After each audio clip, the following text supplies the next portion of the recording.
Hey everyone, and welcome back for another deep dive. This time we're going to be diving into the world of biological control and coordination. It's really amazing how living things like, plants and animals are able to react and adapt to everything around them. Yeah, it really is incredible the variety of strategies that have evolved, to interact with the environment. Exactly. We're talking everything from those super fast reflexes that save us from danger to the way plants slowly grow towards the sun. And that actually leads perfectly into what we're going to be focusing on today. We're going to be exploring those mechanisms behind both those rapid movements and gradual changes in, well, both plants and This animals. could be fascinating. Like how does that sensitive plant you might have in your garden, react so quickly when you touch it? I mean, it doesn't have muscles or a nervous system like we do. And thinking bigger picture, why is the speed of information transfer so important for survival in the first place? Well, get ready because we're going to unpack all of that and more. I'm really looking forward to digging into how those tiny chemical messengers, like hormones, they're able to coordinate such complex actions in both plants and animals. I mean, think about it. Hormones are pretty amazing. Yeah. They do so much. Did you know that iodized salt, the stuff you probably have in your kitchen, well, it's actually connected to your height. It's true. We'll talk about how that all works when we get to the world of hormones a bit later.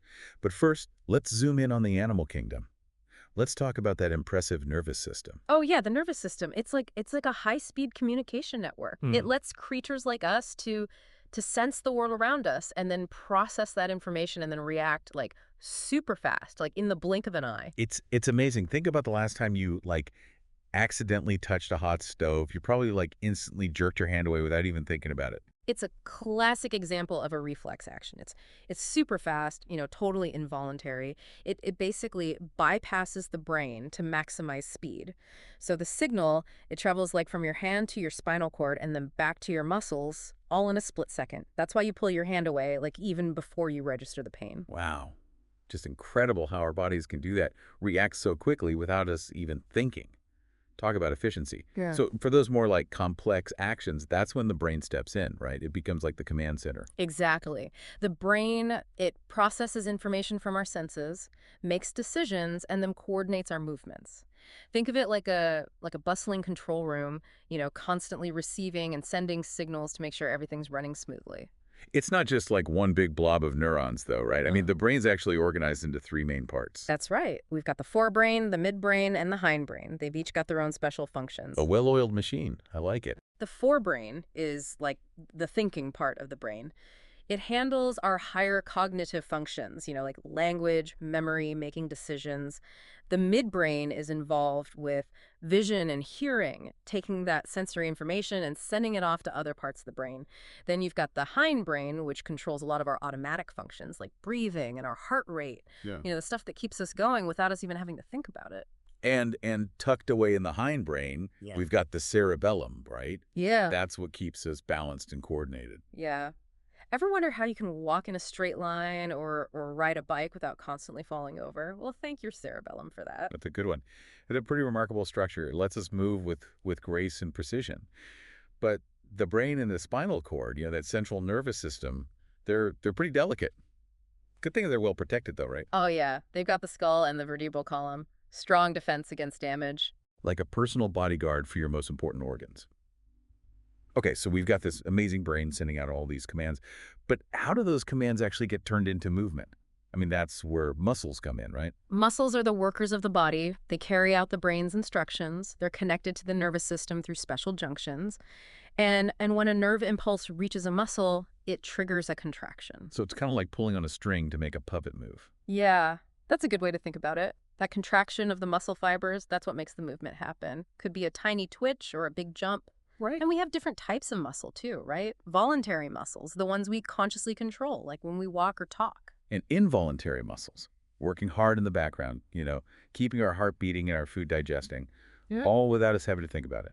It's a really intricate system. All those signals and responses perfectly organized to keep our bodies working just right. But now, let's switch gears. Let's talk about plants. How do they manage to react and adapt to their environment without, muscles or a nervous system? It's a great question. I mean, take the sensitive plant.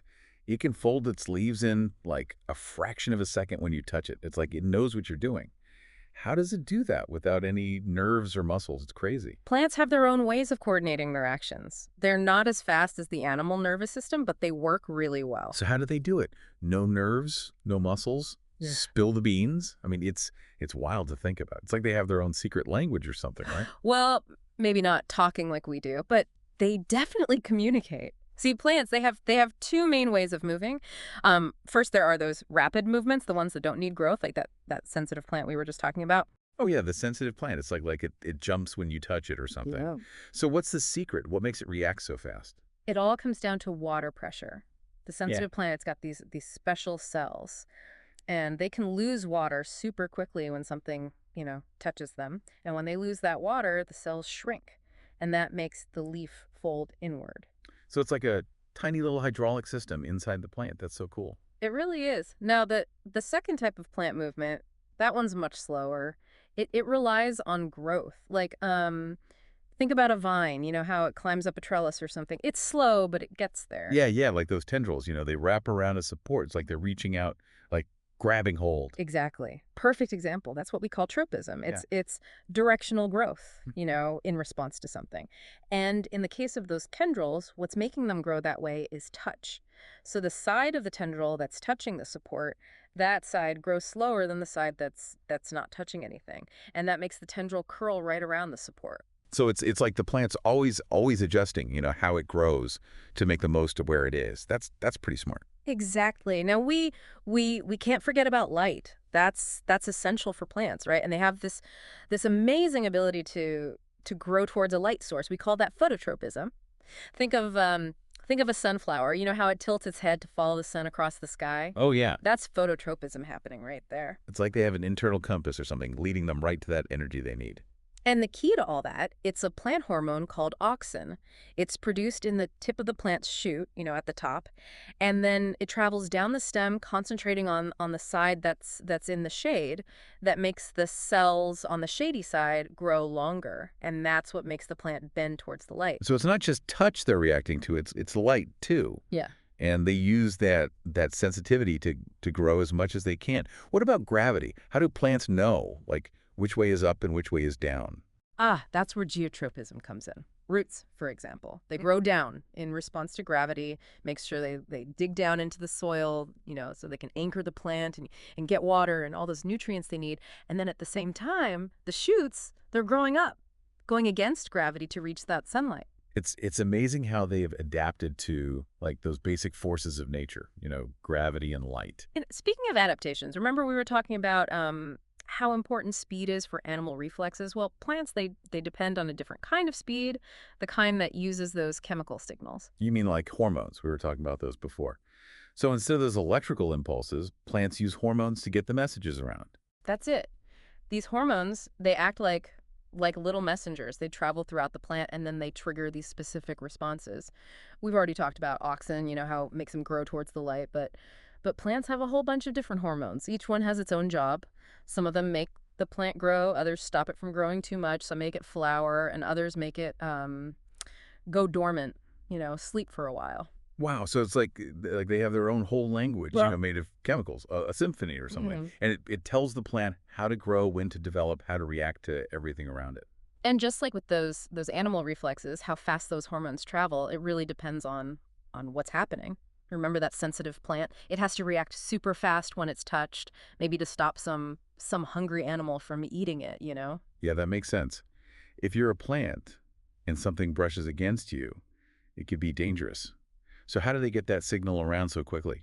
It's that rapid change in water pressure we were talking about before. But when it's something slower, like a plant growing towards the light, speed isn't as important then. Yeah, because the sun's not going to suddenly disappear. Yeah. So they've got time. Exactly. For those things, the plant can, take it easy. The hormones just slowly spread from one cell to the next. It's incredible.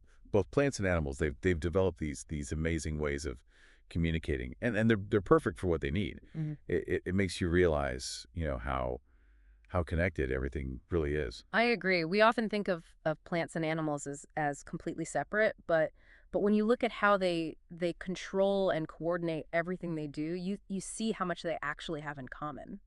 And speaking of things they have in common, I'm curious about something you mentioned earlier, those feedback loops. Can you tell us a bit more about how those work? In both plants and animals, I mean. They sound pretty important, those feedback loops, like they keep everything running smoothly. They really do. It's all about keeping a stable environment inside, whether you're a plant, balancing its water, or an animal keeping its blood sugar just right.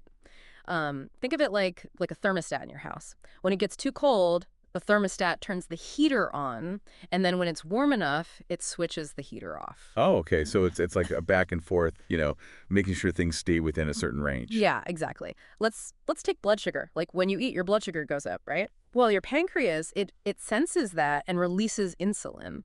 And insulin helps your cells take in glucose from your blood. So that brings your blood sugar back down. So the insulin's like a brake, right? It stops the blood sugar from getting too high. Exactly. And then as your blood sugar goes down, your pancreas, it makes less insulin. That way it doesn't go too low. It's a perfect example of a feedback loop, keeping everything balanced. It's amazing. Our bodies are like always checking and adjusting things, even when we don't realize it. It really shows how complex and efficient these systems are. And it's not just, blood sugar. Feedback loops, they're everywhere, controlling temperature, water balance, even your immune system. It's like a whole system of checks and balances, Yeah. all working together to keep us, healthy and working properly. But I think it's time to talk about the most complex organ of all, the brain. Oh, the brain, the superstar of the nervous system. It controls our thoughts, our feelings, how we move, everything that makes us, well, us. It's incredible how complex it is. Evolution at its finest. We talked about the three main parts before, right? The Yeah. forebrain, the midbrain, and the hindbrain. But within each of those, there's like a whole world of structures and functions we haven't even touched on yet. Let's start with the forebrain. That's considered the most advanced part of the human brain. It's in charge of our higher cognitive functions, thinking, planning, language, making decisions. The things that make us different from other animals. And inside the forebrain, there's the cerebral cortex. It's the outermost layer. And it's all wrinkly and folded, like a crumpled up piece of paper. Why is it like that? Those wrinkles, they're actually a good thing. They give the cortex more surface area so you can fit more neurons in there. And more neurons, well, that means more processing power. It's like having a supercomputer inside your head. So more wrinkles, more brain power. I wonder if there are exercises you can do to get more wrinkles. I wouldn't recommend trying to, physically wrinkle your brain. But keeping it active, learning new things, having new experiences, that's definitely a good thing for it. Now, within the cerebral cortex, there are different lobes. Each one has its own specialty. The frontal lobe, that's at the front of your head, that's involved in planning, making decisions, and your personality. So like when I'm trying to resist that extra piece of cake, that's my frontal lobe working hard. Maybe. Then there's the parietal lobe. That one processes sensory information from your body, like touch, temperature, pain. It helps us understand where our body is and how it's, interacting with the world. It's amazing how our brain can take in all that information and make sense of it all. It is. And then we have the temporal lobe. That one's involved in hearing, memory, and understanding language. It's why you can understand what I'm saying right now and connect it to memories and emotions. Makes sense. And at the back of the brain, we have the occipital lobe. That one's all about vision. It lets us, see a beautiful sunset or the details of a flower. It's incredible how our brains can take in all that, basic sensory data and turn it into a real experience of the world. But these lobes, they don't work alone. They're constantly talking to each other and to the rest of the body. And that's where the midbrain comes in, Yeah. right? Like a relay station. Exactly. It connects the forebrain to the hindbrain and the spinal cord. It also helps control your eye movements, processes sounds, and regulates your sleep-wake cycle. So if I'm having trouble sleeping, I can like blame my midbrain. Well, it's a bit more complicated than that, but the midbrain does have a role in setting those sleep-wake cycles. And then there's the hindbrain. That one's responsible for a lot of our automatic functions, the things that keep us alive without us even having to think about them. Like breathing, Yeah. heart rate, blood pressure, digesting food, Yeah. the important stuff. Exactly. The hindbrain, it's got structures like the medulla oblongata that controls vital functions like breathing and your heartbeat, and the pons that helps regulate sleep and arousal. And of course, the cerebellum, tucked away at the back there, that's essential for balance, coordination, all those fine motor skills. So me not tripping over my own feet, that's thanks to my cerebellum. Exactly. It also helps with things like typing or hitting a tennis ball, anything that needs really precise timing and coordination. It's it's amazing to think that all these different parts of the brain are like working together so perfectly. And what's even more amazing is that we're still learning so much about it. Neuroscience, it's constantly evolving, new discoveries all the time. It's true. There's still so much we don't know about ourselves and the world around us. But what we do know is that the brain, it's an incredible piece of biological engineering. It lets us see the world, learn, think, be creative, feel emotions, connect with others. It's pretty amazing. It really is. It's what makes us human. Well, I guess that brings us to the end of our deep dive into biological control and coordination. We've talked about so much: the nervous system and those super fast reflexes, how plants move so gracefully, the power of hormones, and the unbelievable complexity of the human brain. I hope this deep dive has given you a new appreciation for the amazing systems that make life possible, from the smallest cells to the most complex living things. And remember that question we asked at the beginning about what would our understanding of health and disease be like if we hadn't discovered hormones? It's a good question to think about. Definitely. Without that knowledge, we wouldn't have treatments for things like diabetes, thyroid problems, growth hormone deficiencies, and so many other hormonal imbalances. Our understanding of how humans develop and reproduce and age, it would be completely different. It really shows how important scientific research is and the power of being curious. There's still so much we don't know, but every new thing we discover, it brings us closer to understanding how amazing and complex life really is. It's a journey of never-ending exploration and wonder. Well said. Thanks for joining us on this incredible adventure. We'll see you on our next deep dive into the world of science.